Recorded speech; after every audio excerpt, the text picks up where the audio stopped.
so pleased to be the moderator tonight, as I am the very happy owner of 2 properties in France, as Mary Monique referenced. I have a home near Grasse, a little town called Opio, a hill town overlooking the Mediterranean above Nice. And I rented that first in 1981, and I purchased it in 1987.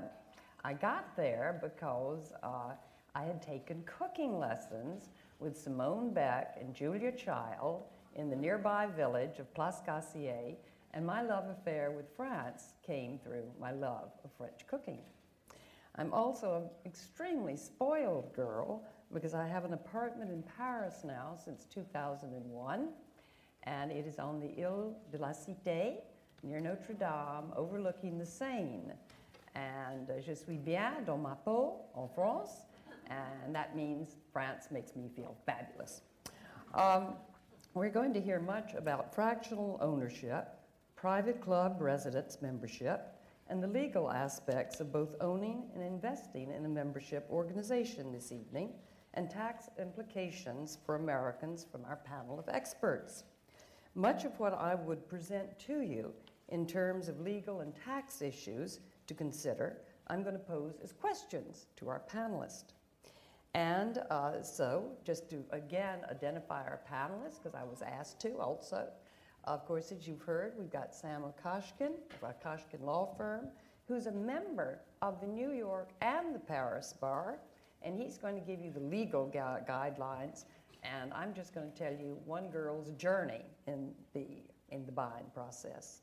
Andy Serkin is a lawyer specializing in co-ownership agreements, and he's created many, many fractional ownership groups, both to developers, but get this, also for private families and friends who want to own jointly. Very interesting. And we are going to conclude with a film clip from Walid Halabi, who is the founder and CEO of Paris Residence Club. And Wally's going to tell us how to avoid the hassle of ownership and getting a perch in Paris through a residence club. But what I thought I would do is just tell you about my journey in buying and really what's involved. And the first thing I want to tell you is it's easy. Forget Peter Mayle and all those hassles in Provence. Buying a property in Paris or in the provinces is no harder than it is here. Now, that's stated. I've been in real estate too long, and clearly any transaction is difficult. However, it's just as easy in France as it is here. However, there are major differences along the way, and clearly differences for estate planning. So let's begin. Okay, we're in France. Get yourself a bilingual French real estate broker. Whatever you do, most transactions, interestingly enough, in France are from a particulier, a private owner, who places an ad in the paper, and some other unsuspecting French person answers him. Don't fall into that trap. A real estate broker can really guide you through the process, and you can get lots of tips.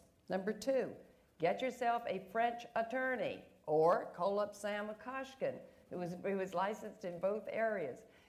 Most of your American counsels really will not have a clue about French law, and the first thing they will want to do is to be put in touch with a French associate. If you're going to be buying an apartment, you're going to be buying something called a copropriété, which is a hybrid between a condo and a co-op. It will have a syndic, a managing agent. There will be annual meetings. You'll have to do your renovation through the board, but none of this letters of reference and presenting financial statements. If you can afford it, you get in. So that's a plus. Naturally, if you're going to be buying a house in the country, you're buying real property. So start out, do your internet searching, get yourself the broker, and find the place of your dreams. And then you place your bid right through the agent, just like you do here, no difference, and hopefully through some good negotiation, you got your deal. This is when the difference begins. You do not sign a definitive contract as we know it, but most cases a promesse de vente or a compromis de vente. The second, you really have to give up any rights if you do not conclude. But it'd probably be a promesse de vente. And you give a deposit, just like here, of 10%. But today in France, a buyer has 7 days to actually change their mind after they sign. This is called consumer protection. And as of 1979, you have the right to get a mortgage as part of the contract. And if you do opt for that, you have 45 days to get your mortgage. However, there's a real difference here, and it's a great difference. To get a mortgage, you have to take life insurance, which means passing a health exam. And by the way, if you do not take a mortgage, this is France, very old-fashioned, very lots of rules. You have to write, and get this, a handwritten note saying you do not want a mortgage and sign it in handwriting. Okay, so then you've got to get your life insurance and you've got to pass the health exam. So I went to the American hospital in Paris when I was buying my French apartment, and they jabbed at my knees and they looked in my ears and they tested my sight. And I know exactly how much fat I have got to my weight and my height now because I haven't had to do that. Anyway, I passed it. Okay, here comes the notaire. By the way, that really is great because if you do quote unquote pop off, the mortgage is taken care of and your heirs have got the property. It's not a bad idea. Anyway, here comes the famous notaire. And the notaire works under the Minister of Justice and is appointed by the French state to protect all interests of both parties. A fee is paid, but each party can have their own notaire. And if that's the case, the two notaires split the fee. Your lawyer will be working with the notaire. After the bid has been accepted and the notaire enters, the seller must provide surveys of the property to the notaire. The surface area, and this is great, must be within 5% of the stated surface area. You have asbestos and lead certificates, just like we do here. And yes, termites. There are termites in Paris. We have energy and natural risks, etc. So the notaire produces the title searches. He looks at previous deals to see there are no easements. And generally, in 2 to 3 months, all of this has taken place, at which point you have the actual deed of sale, which is called the acte de vente. You meet together, and this is really different and I think quite fabulous.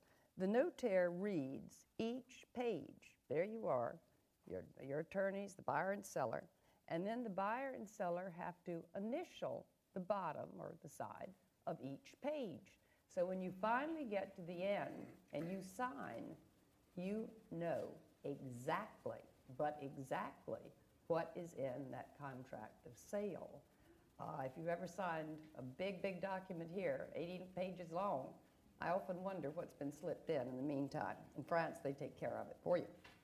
So the notaire at that point distributes the proceeds, pays the capital gains on behalf of the seller, advises the building manager of a change of ownership if it's an apartment, releases the existing mortgages, pays the broker fee, again capital gains, and the buyer has to pay a 7% fee that covers land registry and fees, and as I said, probably the notaire's fee is going to be split in most instances. And guess what? The keys are handed over, just like here.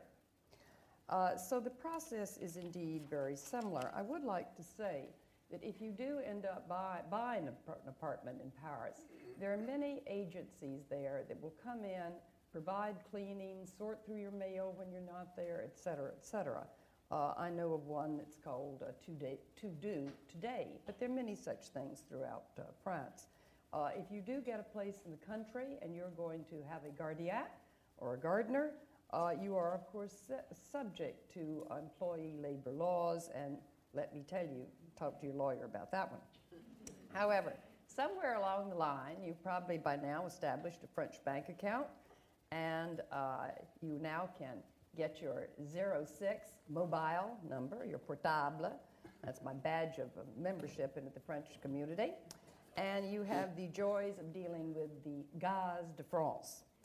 However, if you begin on your renovation, if you're in an apartment building, you have to give the plans to the board, just like you do here. If you're going to change the outside or windows, you have to go through the municipality. And of course, if you're in the country, you have to go through the mairie and the local community. But I really want to tell you what a simply fabulous experience I had in Paris with my team. Again, they were a French team. I had a French architect. He had 11 subcontractors. I put a couple of little apartments together. I had a French decorator, my grand friend Odile de Chiter, in case she's in the audience. And they really got their priorities right, this team, because every week I would get a 6-page written synopsis of what was going on, and it always began with who was going to bring the petit pain de chocolat for the next week's meeting. So I knew they were really French and they really had their priorities correct. It was really, really grand. Estate planning and owning, I'm going to pose questions on that later. Let me tell you, you can't just leave your apartment who you want to leave it to. And my experts will talk about taxes. But my advice to you is it's not so difficult. There's nothing to fear in this process, but keep it French. They know their country, they know their ways, and use experts. What's the market like right now in France? The market in Manhattan is probably down 25 to 30% in the past year. Market prices are down, transactions are up. What's happening in France? France, generally, I say, certainly Paris I'm going to talk about now, because going around the country, there are just vast differences. Paris usually is about 12% less, I think, than New York. They probably had just a 15% decrease in their market. However, today, if the prices are a little less, and if they're less in Paris, they're less all over, of course, whether you want to go to Marseille or Bordeaux or Lille. With the good rate of the dollar today and lower prices, it probably is a good time to buy in France right now.